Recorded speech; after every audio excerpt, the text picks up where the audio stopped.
Hello everyone, welcome to Desert Succulent, and for today, finally, totoo na talaga, I will start to uproot and behead some of our succulents kasi as promised, I will be giving away most of them, hindi lang some but most of my succulents in our collection or dito nga sa ating rooftop, ipapamigay na natin sila. And so as early as now, I'm trying to prepare kasi medyo madami-dami ito. Kaya I will start to uproot them para we can start air drying them as well. So yung mga medyo malalaking mga succulents doon sa pinakalikod, hindi ko sila ipapamigay kasi dadalhin ko yan sa office. So hindi ko naman pwedeng dalhin lahat ito sa ating office kaya a few lang yung dadalhin natin doon. But itong mga variegated titubans, here ipapamigay natin yung mga yan.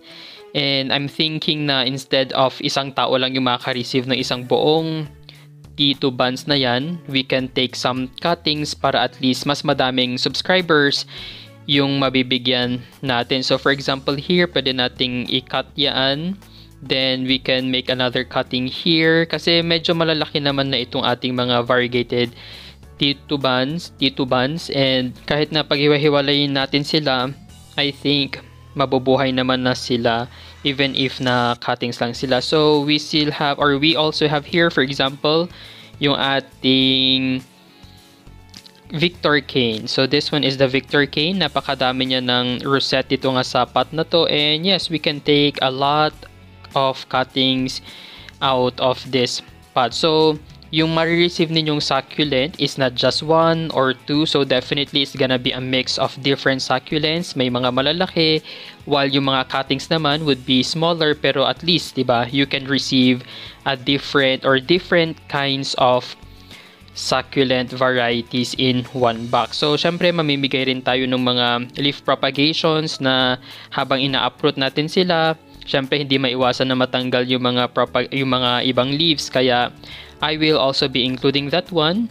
Yung iba sa kanila, lumaki na sila. So for example, this one is yung ating Pachyphytum oviferum, yung moonstone. Ayan, diba? Sobrang dali niyang palakihin out of a single leaf. So itong mga ito, mabubuhay na sila. Ilagay nyo lang siya sa potting mix. Pero ayun, alam nyo na, if you need some potting mix, mag-order na kayo sa aming Shopee and Lazada store. So I have here yung ating mga iba pang succulents. So let's try to go doon sa likod na part so that I can show you yung mga medyo malalaking sizes doon. So for example, here yung ating super balm.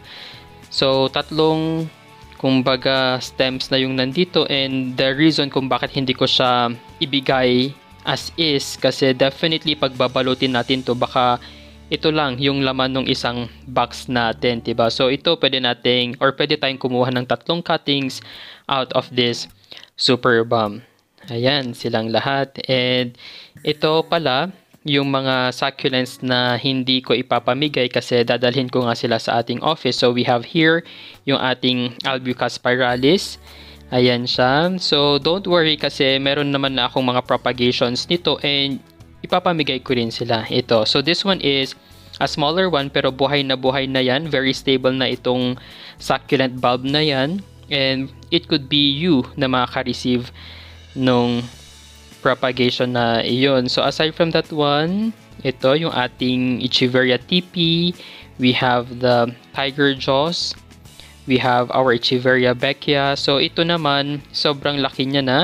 Our Munro. And of course, isa sa mga common succulent na gustong-gusto ko itong ating Echeveria Ice Green. Sobrang, I don't know, I really like yung kanyang itsura kaya dadalhin ko siya sa office. We have this Psyche, and of course, our cinnamon. Yung iba nating mga Kalanchoe tomentosa sa ating collection, ipapamigay ko din sila. And of course, another pot of our Victor cane. Ito naman, nagtitrail na siya, kaya perfect siya doon sa parang plant rack namin sa office. And of course, dadalhin ko rin itong ating Pachyphytum oviferum, and the rest, ipapamigay ko na. For now, wala pa tayong mechanics for our succulent giveaway, but definitely it would be easy and hindi lang isa yung mabibigyan, hindi lang dalawa, tatlo, but probably 10 or more than 10 yung pwedeng maka-receive ng box of succulents from us. Ayan, kaya ngayon talaga nag-start na akong mag-take ng cuttings, ganyan. So hindi ko ina-uproot yung mga succulents natin ngayon kasi sobrang matrabaho if i-uproot natin sila isa-isa, if tatanggalan natin sila ng soil isa-isa. So mas faster na if we will just take a cutting, then yun na. Diba? Hindi na tayo magpapakahirap pa. Especially na I have more than 100 succulent pots dito nga sa ating succulent table. And also pala, just a reminder, yung ating Grow Light giveaway sa September 30 na yon. So just a few days left. If you also wanted to join that one, ayan, sali na kayo. You can just simply watch yung video natin sa mga previous vlogs kasi Mars Hydro TS1000 yung ipapamigay natin. O diba? So napakadaming cuttings yung nakuha natin out of this single pot. And of course, yung iba natin mga succulents like this one, hindi siya madadaan sa cutting. So ito talaga yung mga medyo mahirap na i-prepare kasi literally i-uproot natin sila, tatanggalan natin ng soil, i-trim natin yung roots, kaya mamaya na lang natin yan gagawin. So focus na lang muna tayo sa mga cuttings for today.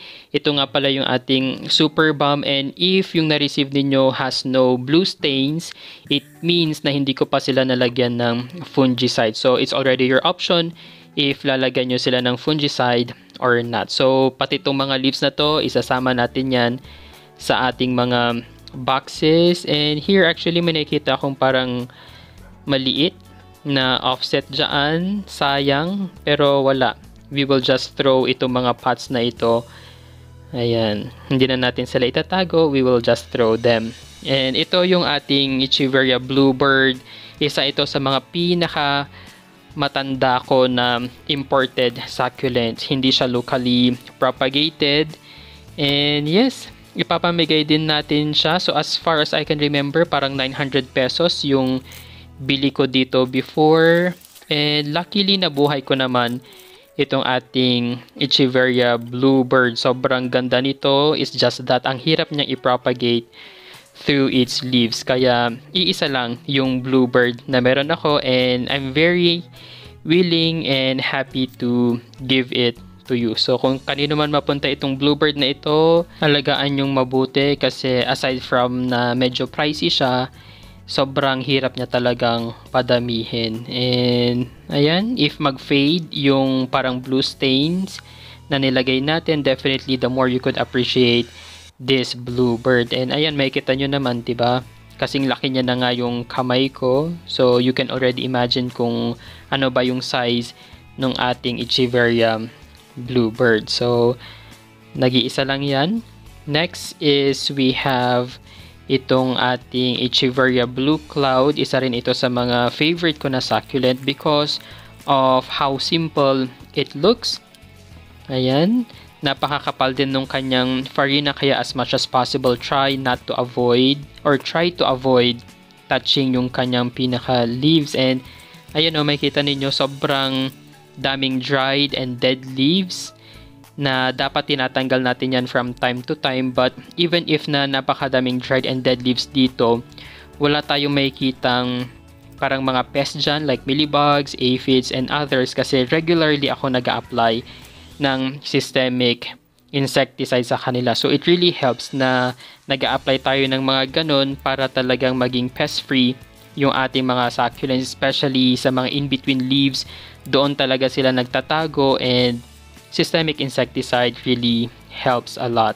Ayan, diba? So, it's our Echeveria Blue Cloud. Ipapamigay din natin itong ating Hue Marble. So, ito, nagpipink siya talaga pag na-stress. Pero dito sa area ko, sa location ko, hindi ko siya ma-stress. So, probably pag talagang malamig yung weather, doon natin siya may stress. Pero, I remember na parang dalawang stems lang ang meron tayo dito before, pero ngayon sobrang dami niya ng stems or ng dami ng rosette na tumubo, may mga leaf pa dyan. So, in other words, sobrang daling padamihin and palakihin itong ating Q marble. Kaya kahit na isang cutting lang yung ma-receive ninyo, talagang mapapadami nyo siya agad in no time. I also have here yung ating Monroe. So, I'm not really sure if this one is the Echeveria Monroe, pero ito ang ganda nung kanyang pastel na color. I also have here yung ating Echeveria Maxwell or the Chloe. So, ito naman, it's a cross between Sedum clavatum and Lawi. Kaya makikita ninyo, diba, medyo makapal yung kanyang farina and yung kanyang color is similar to that of the Sedum clavatum. So, yan. May ano pa siya dito, oh, may offset pa itong isa. We have 2 cuttings dyan. And we have our Echeveria Becchia. So, iba pa ito doon sa isang Becchia na dadalhin natin sa office. So, this one is also a propagation actually. Pero, tingnan nyo naman, diba? Ang laki niya na agad. And by the way, pagka-receive ninyo ng inyong mga succulents, since nag-apply nga tayo nung ating Torogi Blue na fungicide, may mga stains pa nga yung kanyang pinaka-leaves. Kaya it's best na magsuot kayo ng gloves. So, pwedeng disposable gloves, yung hand shield. But you can also make use of these gloves na ginagamit ko kasi it's washable. And you can use it as many times as you want. And syempre, for this batch, meron rin tayo dito yung ating Ruby Donna. Sobrang dali nitong padamihin. So, isang single leaf lang, pwede nyo nang palakihin siya into another Ruby Donna. So, ayan siya. Ang ganda nung kanyang roots dito, oh. Kitang-kita natin na may mga new roots na siya. And, of course, we have, or may nakikita ako dito na parang maliit na offset na tumutubo. Ayan, oh, sobrang liit pa lang niya pero definitely that will grow in time. Ayan, so yan lang muna yung mga na-cut natin for today kasi medyo padilim na. And itutuloy ko na lang siya ulit bukas or in the next coming days. But definitely, madami-dami pa yung gagawin natin. So, lahat yan nang nakikita ninyo, isa-isahin natin yung i-cut or i-uproot kasi ipapamigay natin yan as I have mentioned. Kaya, abangan ninyo yung mga susunod nating vlogs kasi dun ko i-explain yung mechanics natin. I'll make it very simple and tingnan natin kung ilang boxes yung kaya nating ipamigay, but definitely minimum of 10 kasi medyo madami-dami yung succulents na ipapamigay natin this time. So that's all for today.